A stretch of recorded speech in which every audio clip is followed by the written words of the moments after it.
Ito ang dahilan kung bakit kailangan mo ang salita ng Diyos sa iyong buhay. Para itong pagtatanim ng pag-asa at kabaitan sa iyong puso. Alamin natin kung paano. Minsan, nagiging magulo ang buhay. Nagkakamali tayo, nagagalit, o nagsasabi ng mga bagay na sana ay hindi na lang natin sinabi. Ngunit sinasabi sa Santiago 1:21 na maari tayong pumili ng mas mabuting paraan. Gusto ng Diyos na bitawan natin ang lahat ng masasamang bagay, tulad ng galit, pagsisinungaling, o pagiging hindi patas.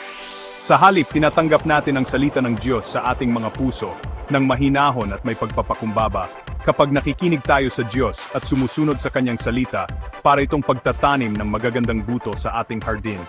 Ang mga butong ito ay lumalago at nagiging kabaitan, pag-ibig at pag-asa. At ito ang pinakamagandang bahagi, ang salita ng Diyos ay makapagliligtas sa ating mga kaluluwa. Kaya araw-araw, alisin natin ang mga bagay na hindi nabibilang at hayaang lumago ang salita ng Diyos sa atin. Dahil kapag ginawa natin iyan, ang ating buhay ay magiging isang magandang hardin na nagpapala sa lahat ng nasa paligid natin. Hahayan mo bang itanim ng Diyos ang Kanyang salita sa iyong puso ngayon?